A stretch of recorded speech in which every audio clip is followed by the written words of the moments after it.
大家都觉得老了找个伴是福气，告诉你，这简直是人生最大的误区。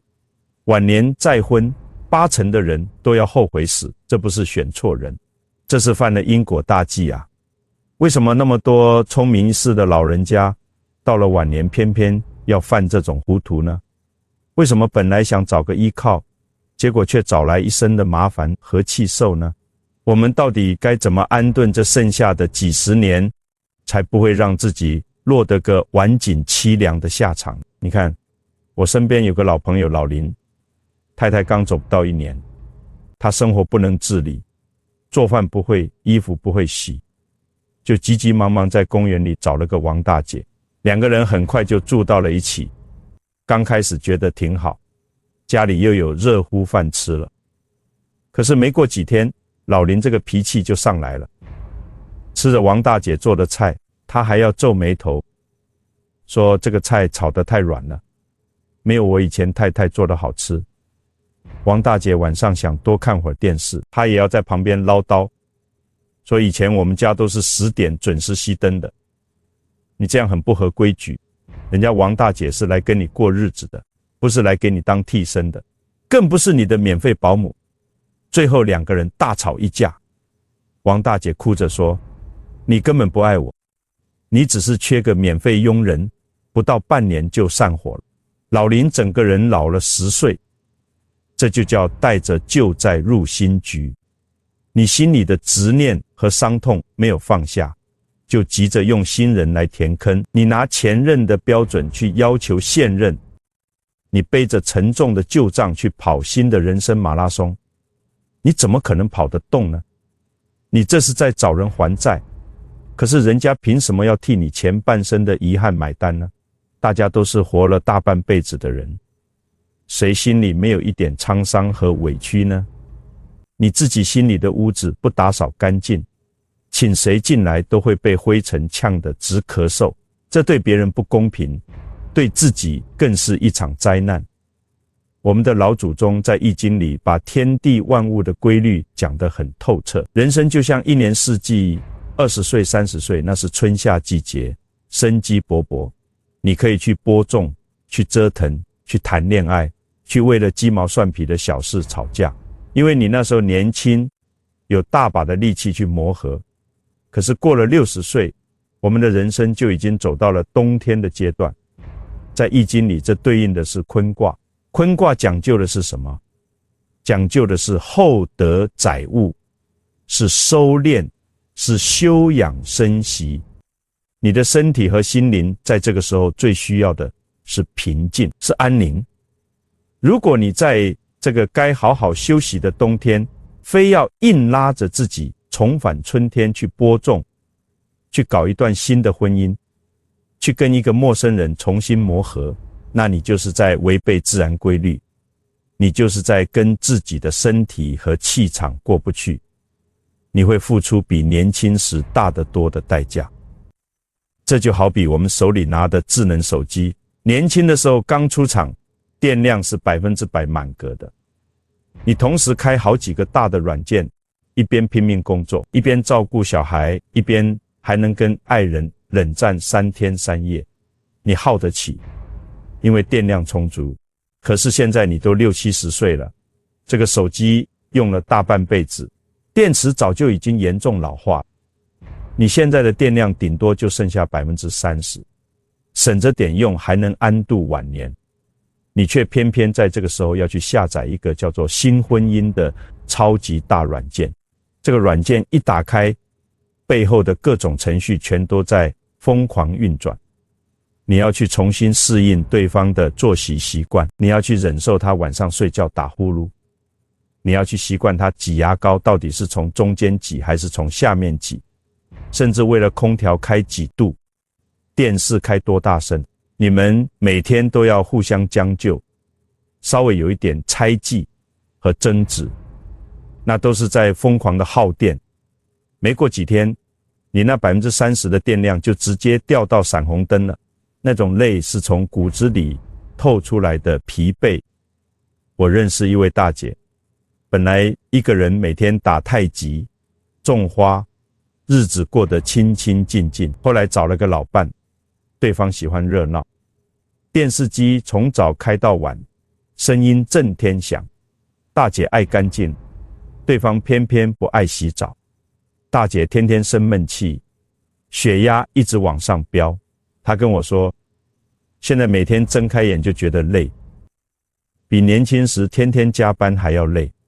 你说你图什么呢？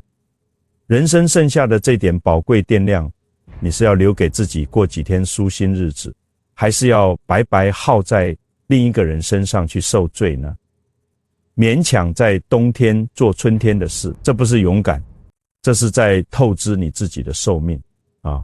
还有更现实、更让人痛心的事情。我们这代人总有一种错觉，觉得两个人看对眼了，领个证搬到一块就是一家人了。但是晚年再婚从来就不是两个人的事。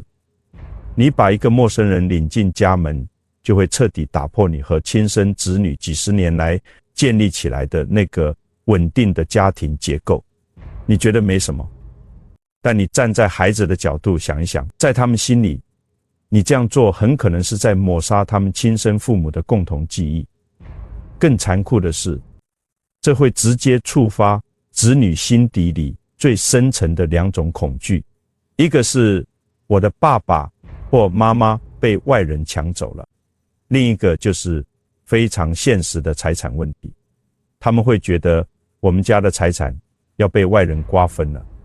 你为了赢得一个晚年的新伴侣，却把自己的亲生子女推到了对立面，甚至撕裂了血浓于水的亲情。这种情感代价，你当时被冲昏了，头脑看不见，日后它是会像大山一样压得你喘不过气来的。我经常在各种场合反复问那些老朋友，到了晚年，当你真正遇到过不去的坎，真正生了重病躺在床上的时候，能够给你兜底的人到底是谁？是你那个半路夫妻新认识的另一半吗？千万不要骗自己了。我不是说新伴侣就一定冷酷无情，而是现实太残酷。人家也有自己的孩子，人家也有自己的顾虑。真正能给你兜底的，绝对是你10月怀胎生下来，或者你从小一把屎一把尿拉扯长大的亲生骨肉。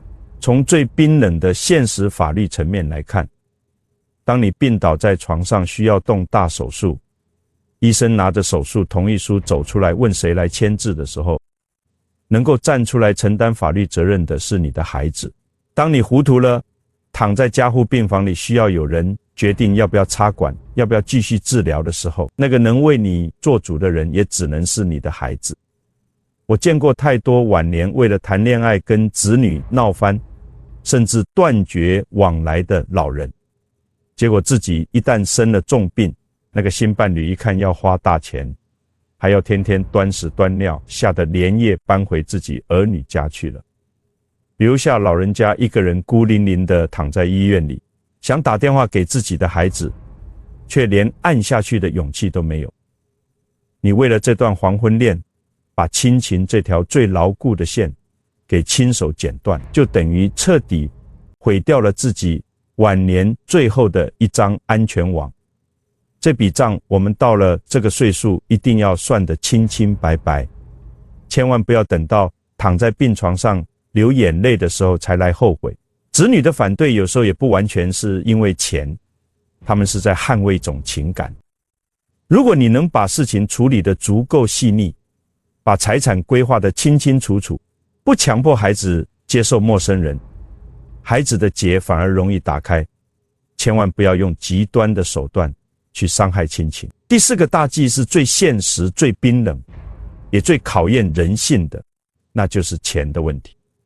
到了我们这个岁数，大半辈子辛辛苦苦存下来的积蓄，谁名下没有套老房子？谁每个月没有点退休金呢？这些钱在年轻的时候是奋斗的目标，是底气。可是到了晚年，如果你处理不好，它就会变成一把无情离间亲情的尖刀。很多老朋友觉得，既然结婚了，大家就是一家人，钱就放在一起花吧。可是你想过没有，日常买菜吃饭的钱到底谁出？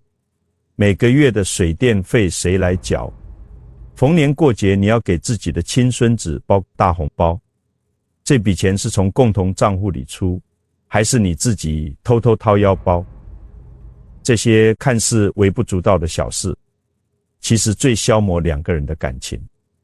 更可怕的是生病。我亲眼在医院走廊里见过最让人心酸的一幕。老李和赵阿姨两个人感情本来真的非常好，平时一起去早市买菜，有说有笑，大家都羡慕他们。结果前阵子赵阿姨突然脑中风住院了，需要一大笔紧急的手术费 and 后续长期高昂的康复费。这时候最考验人性的问题就来了。赵阿姨的儿子跑来说，我妈现在是你合法的太太，这个医药费里当由你这个丈夫全额来出。老李的儿女一听立马不高兴了，我爸的退休金和养老钱凭什么全都搭到你们家去？你们做亲生儿女的难道不该出钱吗？就为了这笔医药费。两边的亲生子女在医院病房外面吵得不可开交，声音大的连护士都跑出来劝架，而赵阿姨就躺在里面的病床上，全身不能动弹，眼泪顺着眼角不停地往下流。老李坐在床边紧紧握着她的手，长长的叹了一口气，说了一句让我至今都忘不掉的话。他说，早知如此，我们当初还不如就做个普通邻居。你说这怪谁呢？不要去怪子女自私。现实生活中大家都有自己的小家庭，有房贷有车贷有小孩要养，压力都很大。钱这个东西在你健康无忧的时候是安度晚年的最大底气，可是当意外和疾病突然来临，它就会瞬间变成两家人互相防备互相算计的导火线。千万不要妄想用张结婚证书去考验人性。活到这把年纪，我们都应该看透了，人性多半是经不起考验的。婚姻这张纸在顺境的时候是一张温馨的证书，在逆境的时候它就会变成一张你一个人根本付不起的巨额账单。它会把你和对方两个家庭的子女全部狠狠地拽进矛盾的泥潭里。你觉得自己能扛，但你的孩子们愿不愿意陪你一起扛呢？听到这里，你心里可能会觉得沉甸甸的，觉得难道我们老了就只能孤孤单单一个人，连个说话的伴都不能找了吗？当然不是这个意思。我今天讲这些不是要劝大家孤老终生，相反的，我是想告诉大家，晚年的情感其实有一种更通透更高级的活法。关键不在于你要不要找伴，而在于你用什么方式做伴。方式选对了，晚年生活既温暖又自在；方式选错了，再好的对象也会变成彼此折磨的沉重负担。这第一个破局的智慧就是伴而不婚。什么叫伴而不婚呢？就是我们做个互相关心的伴侣，但是绝对不去民政局登记领证。白天我们约着一起去公园散步，一起泡一壶好茶，高高兴兴聊聊以前的往事，想一起做饭了就搭伙做顿好吃。可是到了晚上，你回你的家，我回我的家，各自保留自己独立的生活空间，也各自保管好自己的独立财产。你千万别觉得这样相处太生分，觉得这不叫一家人。其实这才是对彼此这大半生积累下来的尊严最大的尊重。为什么说伴而不婚是晚年情感的最优解呢？因为当你们没有被那张结婚证书死死绑在一起的时候，你们的每一次见面都是因为我想见你，我很喜欢你，而不是因为我应该见你，必须见你。这一个想字就能让感情永远保持新鲜。很多冲动去登记的夫妻，住到同一个屋檐下之后，没过2年连话都懒得讲，因为被各种家庭责任和柴米油盐的琐事压得喘不过气来。而伴而不婚，没有了财产的算计，没有了洗碗拖地的家务摩擦，剩下的全都是最纯粹的陪伴和关心。这才是老天爷给我们晚年最好的礼物。而且当你选择这种方式的时候，你的子女不仅绝对不会反对，反而会由衷的深深祝福你。因为你既有了情感的寄托，又没有动摇家庭和财产的根本，这才是真正避开因果大忌大智慧。我认识一对老朋友，他们今年都70出头了，就是这样相处，一个住城东，一个住城西，每个礼拜见面2、3次，一起去爬山，一起看展览，有时候也一起煮顿饭吃。我问那位先生，这样会不会觉得够亲近？他笑了笑对我说，正因为我们不住在一起，我每次见到他都感觉像是在谈恋爱约会。我们从来不吵架，因为根本没有什么好吵，家务事各管各的，钱也各管各的，在一起的时候剩下的只有开心和快乐。听他这么讲，我真心觉得这样的日子比很多年轻夫妻还要甜蜜得多。这第二个破局的方法，也是我们晚年最根本的一项修行，那就是要学会高质量的独处。很多老朋友经常跟我抱怨说害怕孤独，觉得屋子里空荡荡的，连个说话的回音都没有，心里太空虚太难受了。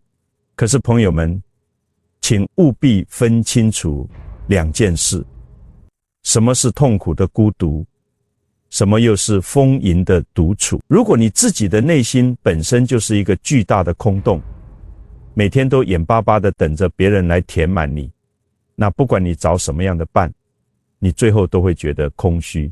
因为别人给你的陪伴就像是吃止痛药一样，药效一过，你还是会觉得痛。真正的解药是把独处变成自己的一种能力。老祖宗庄子说过一句话，叫独与天地精神往来，听起来好像很高深，其实说白了就是把原本死死盯着别人的注意力全部收回来，稳稳地放在自己身上。我身边有一位长辈，前几年老伴因病走了，刚开始他也彻底崩溃，天天躲在家里掉眼泪，觉得人生没有意义了。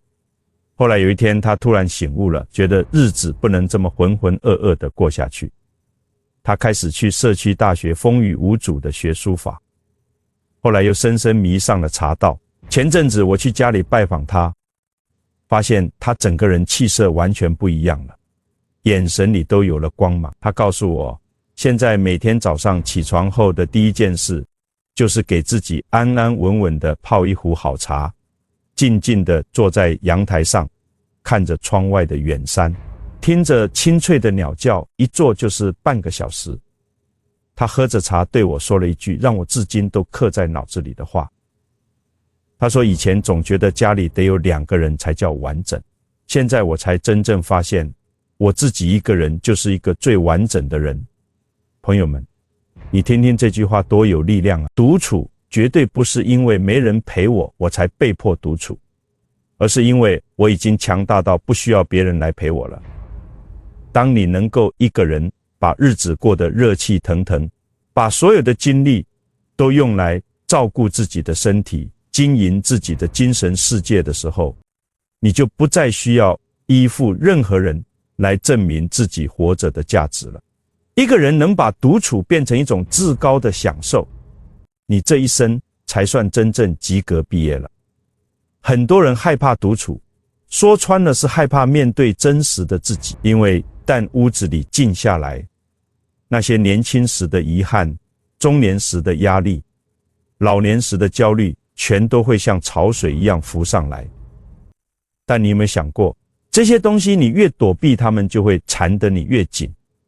你只有平静地坐下来，好好看着它们，跟它们握手言和，承认它们的存在，然后你就会惊奇地发现，它们其实根本没有你想象的那么可怕。独处就是跟自己和解的伟大过程。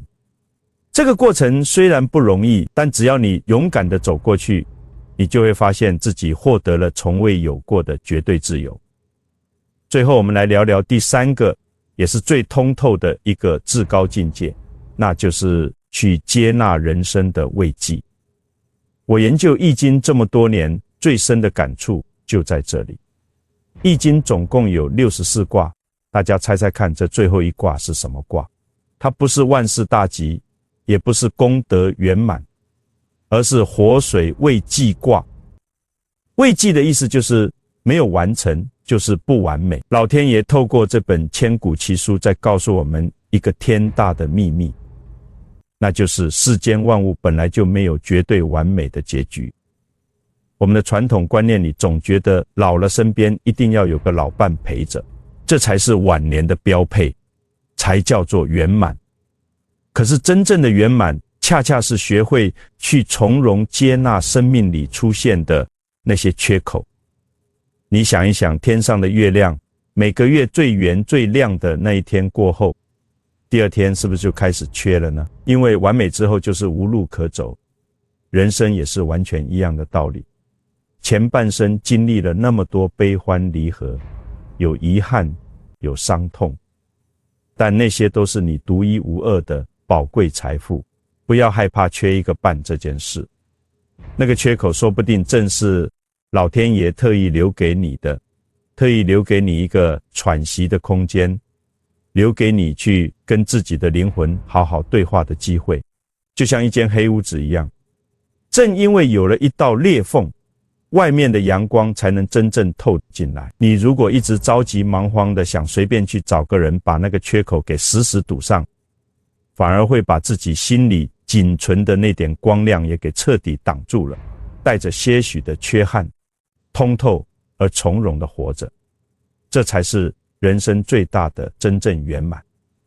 我们这一生从小就被长辈教导要盲目追求各种圆满，学业要圆满，事业要圆满，家庭要圆满，连晚年都要有个老伴才算圆满。可是这样的圆满真的是我们内心需要的吗？还是说我们只是习惯性的在按照别人的标准过日子呢？活到了这个年纪，一切该放下了，放下对圆满的盲目执着，放下别人怎么看的沉重包袱。你的人生不需要对任何人交代，你只需要对得起你自己的内心。所以荧幕前的各位老朋友们，60岁以后真的不必为了解决表面上的孤独去盲目的选择再婚，好好守护好你自己的健康，守护好你心底的平静，还有跟子女之间那份血浓于水的亲情。当你真正活得通透了，自在了，你结不结婚，身边到底有没有那个人，真的已经变得一点都不重要。最后我想送大家一句话，这句话我自己非常受用，也希望它能陪着你们走好接下来的岁月。